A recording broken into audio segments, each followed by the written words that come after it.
नमस्कार दोस्तों, मैं हूं colonel Ajay Bhandari. President Donald Trump Iran पर अटैक करने से हेसिटेट कर रहा है या सही मौके का इंतजार कर रहा है, या फिर यह आंधी के आने से पहले की खामोशी है। कभी पीस डील की बात होती है तो कभी जंग की बात। अमेरिका को पता है कि ईरान सद्दाम हुसैन वाला इराक नहीं है, जहां जॉर्ज डब्ल्यू बुश ने वेपन्स ऑफ मास डिस्ट्रक्शन की आड़ में बड़ी आसानी से सत्ता कैप्चर कर ली थी। इस बार तो अगर अली खुमैनी के साथ ईरान के साथ दो हाथ होते हैं तो यहां असली वेपन ऑफ मास डिस्ट्रक्शन भी मिल सकता है, और मिलने का मतलब वह फट भी सकता है। या तो अमेरिकी अटैक के दौरान जाने अनजाने में, या फिर ईरान की फतेह 1 और फतेह 2 सुपरसोनिक मिसाइल्स की टिप पर कन्वेंशनल एमुनिशन को रिप्लेस करके अमेरिकी मिलिट्री बेसिस पर या इजराइल पर डिटोनेट करके, या फिर ईरान की खुफिया एजेंसी मॉइस मिनिस्ट्री ऑफ इंटेलिजेंस द्वारा यूएसए के अंदर स्मगल करके यूएसए की जमीन पर डिटोनेट करके डूबती हुई एक रेजिम कुछ भी कर सकती है। दूसरा बड़ा खतरा जो अमेरिका को बैकफुट पर ले आता है वो है ईरान की मिसाइल पावर और ड्रोन्स। ईरान के पास indigenously developed short range ballistic missiles SRBM, medium range ballistic missiles MRBM और क्रूज मिसाइल्स हैं, जिनकी रेंज 2500 किलोमीटर तक बताई जाती है, जिनमें मेन है फतेह 1, साहब 3 और खुर्रम शहर 4 मिसाइल्स।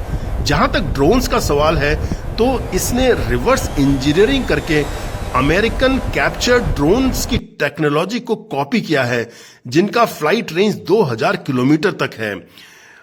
इनमें मेन ड्रोन्स हैं शाहद और मुजाहिर ड्रोन्स। ईरान अगर अपने ड्रोन्स को एक साथ स्वॉर्म की तरह एक्टिवेट करता है तो अमेरिकन रडार सिस्टम को सैचुरेट कर सकता है और डिफेंसिव आर्मामेंट को आउटनंबर कर सकता है, और aircraft carrier warships USS Abraham Lincoln के लिए एक सीरियस थ्रेट बन सकता है। जहां न्यूक्लियर थ्रेट और मिसाइल्स और ड्रोन्स अमेरिका को अटैक के लिए रोक रहे हैं, वहीं दूसरी तरफ इजराइल द्वारा लेबनान में हिजबुल्लाह, यमन में हूती और गाजा में हमास की कमर तोड़ देने से ईरान के हाथ पांव मानो कट से गए हैं। अब उसके पास प्रॉक्सी वॉर के लिए इजराइल पर दबाव बना पाने के लिए बाहरी मिलिट्री ग्रुप्स जिंदा ही नहीं बचे हैं, और जिनको रिकवर होने में 20 से 25 साल तक लग सकते हैं। जहां एक ओर US सैंक्शंस ने ईरान की इकोनॉमी को बर्बाद कर दिया है और उससे निकली महंगाई ने पिछले 6 महीनों में US डॉलर के कंपैरिजन में रियाल की कीमत 60% गिर गई है। ईरानियन सिटीजन्स का अली खमेनी रजीम के खिलाफ बगावत ने प्रेसिडेंट ट्रंप को बड़ा हैप्पी कर दिया है, और उनके डेमोक्रेटिक राइट्स की आड़ में वो अब खमेनी को निपटाना चाहता है।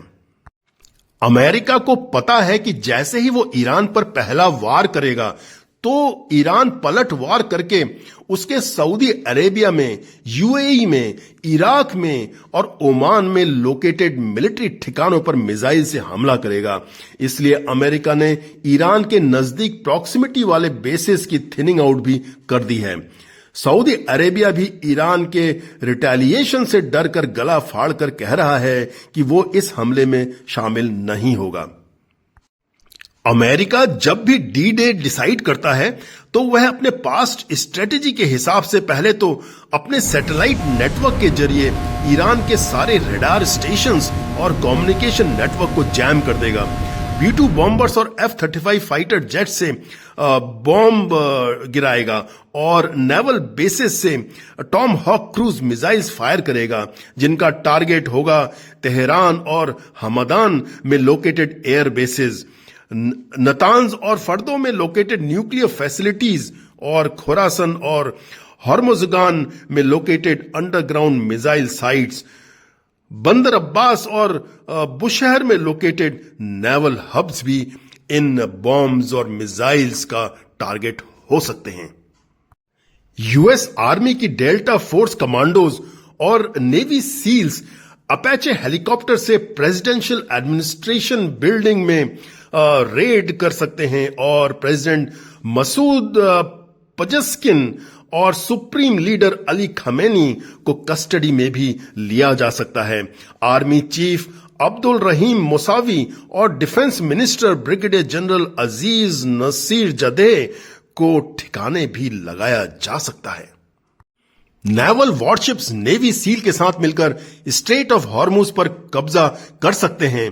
ईरान को घुटने टेकने पर मजबूर होना पड़ सकता है क्योंकि किसी भी एंगल से वह बिना रूस या चीन की मदद से वर्ल्ड की सबसे powerful super power, the only super power का मुकाबला नहीं कर सकता है। लेकिन कहावत है कि जब डूबेंगे सनम तो साथ में तुमको भी लेकर डूबेंगे। ईरान की फंडामेंटलिस्ट गवर्नमेंट एक सुसाइडल अटेम्प्ट तो जरूर करेगी यूएस आर्मी और यूएस एयरक्राफ्ट कैरियर को, यूएस मिलिट्री बेसिस को चोट पहुंचाने का और खासकर इजराइल को तबाह करने का। डोनाल्ड ट्रंप ने फिर से ईरान को डील करने का अल्टीमेटम दिया है। ओमान में नेक्स्ट वीक दोनों देशों के बीच नेगोशिएशन होने जा रहे हैं। डील अगर कामयाब होती है तो ईरान अपना मिलिट्री न्यूक्लियर प्रोग्राम हॉल्ट करके international atomic energy agency IAEA के इंस्पेक्शन के लिए खोल देगा। प्रोटेस्टर्स को जनरल एमनेस्टी दे दी जाएगी। स्ट्रेट ऑफ हॉर्मुज में अमेरिकन मिलिट्री और नेवल बेसेस स्टैब्लिश करने की मंजूरी भी दी जा सकती है। एवज में ईरान के लीडर्स को मिलेगा जीवन दान और ईरान के ऊपर लगाए गए सैंक्शंस ग्रेजुअली हटा लिए जाएंगे। देखिए आगे आगे होता है क्या। Middle east is full of surprises.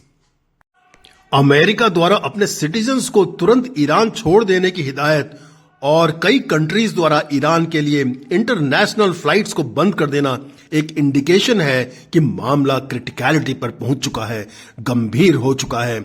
आज अमेरिका और ईरान के बीच 10 बजे की टॉक्स में क्या नतीजा निकलता है ये तो आने वाला वक्त ही बताएगा।